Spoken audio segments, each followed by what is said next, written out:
Bonjour à toutes et à tous. Nous sommes très heureux de vous retrouver aujourd'hui pour ce complément au webinaire défi que nous avons mené il y a quelques jours sur la cybersécurité. Et aujourd'hui, nous allons pouvoir avoir la chance d'y apporter le point de vue de l'assureur. Pour rappel, Défi est né de l'initiative de dirigeantes et dirigeants lyonnais qui se sont regroupés afin de pouvoir apporter leurs expertises croisées aux dirigeants, de pouvoir répondre à des problématiques complexes en fonction de différents angles métiers. Le tout sous une logique de bienveillance, de parler vrai et d'indépendance. Aujourd'hui, comme je vous le disais, nous allons pouvoir apporter un complément au webinaire sur la cybersécurité et un complément important puisque c'est celui de l'assureur et des assurances cyber. Donc pour cela, j'ai la chance d'être avec Frédéric Montbarbon, président de l'ICA. Bonjour, Frédéric Montbarbon. Je suis le dirigeant du cabinet LICEA. LICEA est un cabinet qui est dédié aux risques des entreprises. Nous sommes une trentaine de personnes réparties sur Lyon et Montélimar et nous sommes à la fois courtiers et courtiers grossistes.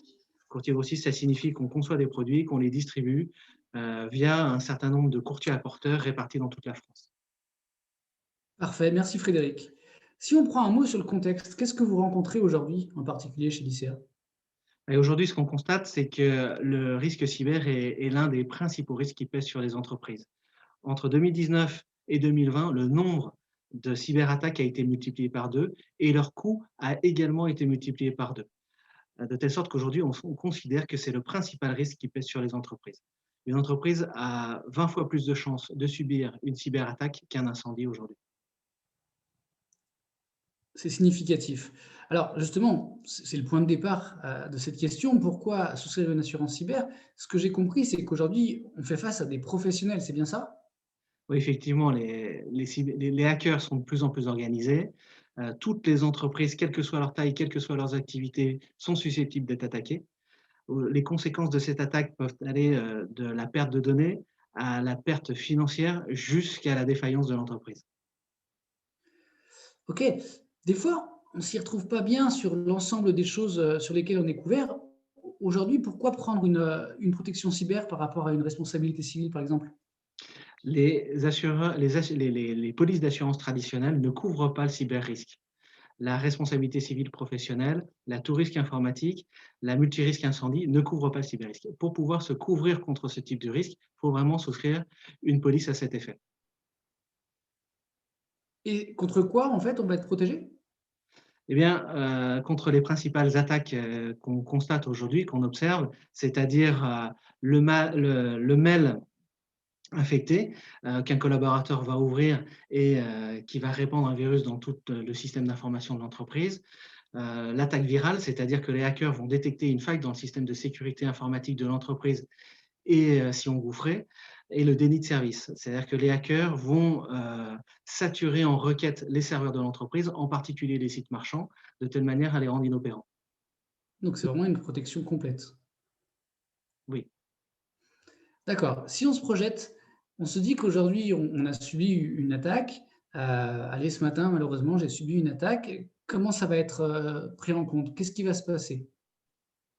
Mais aujourd'hui, les polices d'assurance cyber ont principalement 3 volets. Le premier, c'est l'assistance. Les compagnies d'assurance ont fait le constat que les assurés étaient complètement désemparés lorsqu'ils subissaient une cyberattaque et donc elles ont mis en œuvre un certain nombre de services qui vont permettre aux assurés d'être accompagnés lorsqu'ils sont attaqués.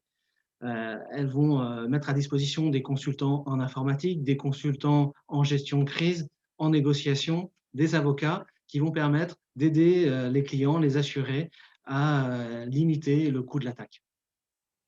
Donc ça, pour leurs dirigeants, c'est très important parce qu'en fait, l'assurance prend les choses en main et va réellement, opérer tout ce qu'il faut pour pouvoir, traiter cette phase d'urgence. Exactement, en collaboration avec la direction de l'entreprise, bien entendu. Évidemment, merci. Ensuite, effectivement, on peut imaginer qu'il y ait des impacts croisés, la responsabilité civile. Effectivement, le deuxième volet, c'est la responsabilité civile. La compagnie d'assurance va prendre en charge les dommages qui sont susceptibles d'être causés, aux clients de l'entreprise ou à ses fournisseurs. Car, en la matière, on a vite fait de passer du statut de victime à celui de coupable. Oui, tout à fait et j'imagine qu'on a un volet financier également? Oui, le dernier volet, c'est le volet financier. Donc la compagnie d'assurance va prendre en charge, le paiement de la rançon lorsqu'il y a, rançon, les pertes d'exploitation, la reconstitution des données et les frais des experts qu'on évoquait précédemment. Ok, donc c'est vraiment un accompagnement de bout en bout, aussi bien sur l'opérationnel, sur la protection juridique et sur la protection financière. Tout à fait. Merci Frédéric, parce que ça nous donne un panorama rapide et qui nous permet de nous rendre compte qu'on est dans une situation qui monte en tension, parce que, encore une fois, il y a de plus en plus de pression sur les entreprises sur ces enjeux-là. La crise Covid a malheureusement facilité peut-être certaines dérives, certaines malveillances. En tout cas, ce qui est intéressant, c'est de voir qu'effectivement, cette assurance cyber a une protection complète pour le dirigeant et pour son entreprise.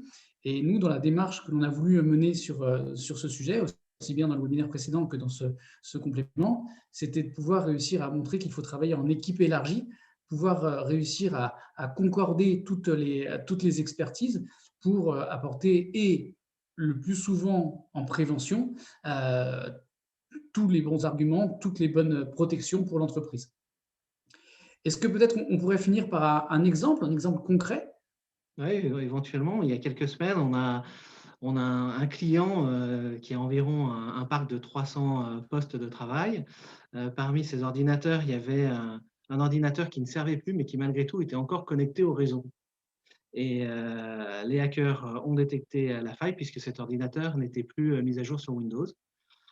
Ont pénétré sur l'ordinateur, en ont pris possession, puis de l'ordinateur sont allés sur les serveurs de l'entreprise et ont crypté toutes les données de l'entreprise. Voilà un exemple d'attaque que l'un de nos clients a subi il n'y a pas très longtemps. Ouais, effectivement. Et là, c'est un arrêt d'exploitation pendant plusieurs jours, peut-être plusieurs semaines. Plusieurs jours, oui. Très bien. Merci Frédéric. Merci à tous. Et n'hésitez pas à nous contacter. Vous avez ici les coordonnées de Frédéric et de moi. Voilà. Bonne fin de journée. Au revoir. Merci, au revoir.